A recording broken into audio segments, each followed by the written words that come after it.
SCF of 24, 36 and 60, 12. SCF of 1020, 1530 and 2040, 510. This is the SCF. Hello everyone, welcome to maths magic with Rakhi. I hope आप लोग अच्छे होंगे। आज हम SCF के छोटे छोटे ट्रिक्स सीखने वाले हैं, जिससे एससीएफ हम ऐसे देखते ही निकाल लें। वैसे आपने एलसीएम वाला वीडियो तो देखा है ना, मैंने कल एलसीएम का वीडियो डाला था, आप जरूर एक बार चेक कर लेना। अब हम आज क्या सीखने वाले हैं, आज हम एससीएफ हाईएस्ट कॉमन फैक्टर सीखने वाले हैं। वैसे आपको एससीएफ का मतलब तो पता है ना क्या होता है। सपोज मैंने दो नंबर लिया 6 एंड 12, इन दोनों नंबर का फैक्टर निकालने के बाद जो सबसे बड़ा और कॉमन फैक्टर होता है उसको हम क्या बोलते हैं, हाईएस्ट कॉमन फैक्टर। चलो मैं दिखाती हूँ उसका कैसे निकालते हैं। सपोज मैंने यहाँ नंबर लिखा 6 एंड 12, मैंने यही बोला था। इसका फैक्टर लिखो, हम क्या क्या लिख सकते हैं, किस किस से होता है, 1, 2, 3 एंड 6, यही होगा। इसका देखो 1, 2, 3, 4, 6 एंड 12, यही हुआ। अभी देखो इसमें कौन कौन सा कॉमन है, 1 कॉमन है, 2 कॉमन है, 3 कॉमन है, 6 कॉमन है। ठीक है, तो अब इसके बाद मैंने क्या बोला, हाईएस्ट कॉमन फैक्टर, जो सबसे बड़ा कॉमन फैक्टर है उसको हम क्या बोलेंगे, एससीएफ। देखो 6 दोनों में है, मतलब इन दोनों नंबर का एससीएफ क्या होगा, तो इन दोनों नंबर का एससीएफ होगा 6। अभी चलो मैं बताती हूँ मैंने इसका कैसे निकाला। यहाँ पे क्या क्या नंबर है, 24, 36 एंड 60। इसका हम कैसे निकालेंगे, तो इसका शॉर्ट ट्रिक निकालने के लिए हम लोग क्या करेंगे, इसमें जो सबसे छोटा नंबर है ना, सबसे पहले उसी को पिक कर लेंगे। सबसे छोटा नंबर क्या है, सबसे छोटा नंबर है 24। अभी देखो 24 क्या सबसे डिविजिबल है, 24 से सारा नंबर डिविजिबल है। 36 ये डिविजिबल तो नहीं है, तो हम क्या करेंगे, इसका फैक्टर निकालेंगे। तो इसका जो सबसे हाईएस्ट फैक्टर होता है वो क्या होता है, 12। 12 से देखो तो सारा डिविजिबल हो जा रहा है, 36 डिविजिबल हो जा रहा है, 60 डिविजिबल हो जा रहा है, मतलब इसका एससीएफ कितना आ गया, तो इसका एससीएफ आ गया 12। इसी तरह चलो हम इस नंबर का भी देखते हैं।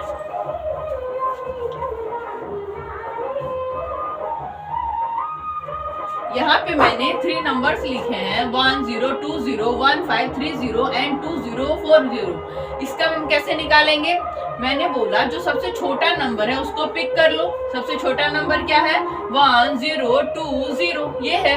अब इसका अगर हम फैक्टर करेंगे तो जो सबसे बड़ा वाला फैक्टर आएगा वो कितना आएगा, अगर हम 2 से इसको फैक्टर करते हैं कितना आ जाएगा, 510, ये आ गया। अभी देखो तो ये जो 510 है, क्या देखो तो सबको डिवाइड कर रहा है क्या, 0 0 0 काट दो। अभी देखो तो 51 इसको करेंगे तो ये कट जा रहा है, इंटू 3 टाइम्स करेंगे तो, और ये अगर करेंगे तो 4 टाइम्स में ये भी कट जा रहा है, मतलब इसका एससीएफ कितना आ गया, इसका एससीएफ आ गया 510। आपको आ रहा है ना समझ में। चलो हम कुछ और क्वेश्चंस लेते हैं।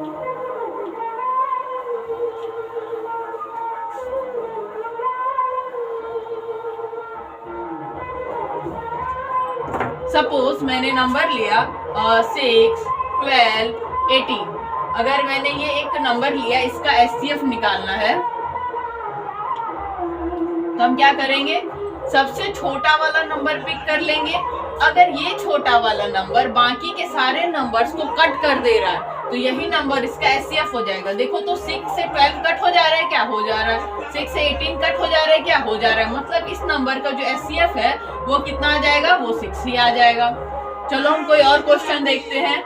सपोज मैंने नंबर लिया 12, 18 एंड 40, मैंने ये नंबर ले लिया। अभी देखो तो 12 से 18 कट हो रहा है क्या, नहीं हो रहा है। 40 ये भी नहीं कट हो रहा है, तो हम क्या करेंगे, इसका फैक्टर निकालेंगे। इसका सबसे छोटा फैक्टर क्या आएगा, तो आ जाएगा 6। 6 से देखो तो ये कट हो जा रहा है क्या, ये तो हो जा रहा है। 40 ये नहीं कट हो रहा है। इसके बाद हम इसका अगर एक और निकालेंगे तो कितना आ जाएगा, ये आ जाएगा 3। 3 से देखो तो सारा कट हो रहा है क्या, 3 से ये कट तो हो जा रहा है, ये नहीं कट हो रहा है। इसके बाद हम क्या करेंगे, 2 देखो तो 2 से हो रहा है क्या, 2 से ये भी कट हो जा रहा है, 2 से ये भी कट हो जा रहा है ना। तो इसका क्या आ गया, इसका आ गया 2, एससीएफ इज 2। आपको समझ में आ रहा है ना। अभी जैसे मैंने एक बड़ा नंबर ले लिया 1 6 8 2 5 2 एंड 4 0 2, इसका अगर HCF निकालना है तो हम कैसे निकालेंगे? जो सबसे छोटा वाला नंबर है उसको पिक किया, 168 है। अभी इसके बाद इसका जो सबसे बड़ा वाला फैक्टर होगा वो क्या होगा, तो हम कैसे निकालेंगे? अगर 2 से डिवाइड करेंगे तो सबसे बड़ा वाला फैक्टर आएगा, क्योंकि ये 2 से डिविजिबल है। तो यहाँ पे कितना आ गया? ये आ गया 8 4 84 आया। अभी 84 से देखो तो सारे नंबर डिविजिबल हैं क्या? ये 84 से डिविजिबल हो जा रहा है 4 एंड हाँ ये तो डिविजिबल हो जा रहा है 3 टाइम्स में, और ये भी 5 टाइम्स में डिविजिबल हो जा रहा है। मतलब कि इसका HCF कितना आ गया? इसका HCF आ गया 84। This is the answer. इसका आंसर आप लोग कमेंट में करना और जरूर बताना आपको क्लास कैसा लगा। अगर आपको मेरे वीडियोस अच्छे लगते हैं तो वीडियो को लाइक और शेयर करो और चैनल को सब्सक्राइब करो। Thank you, bye bye.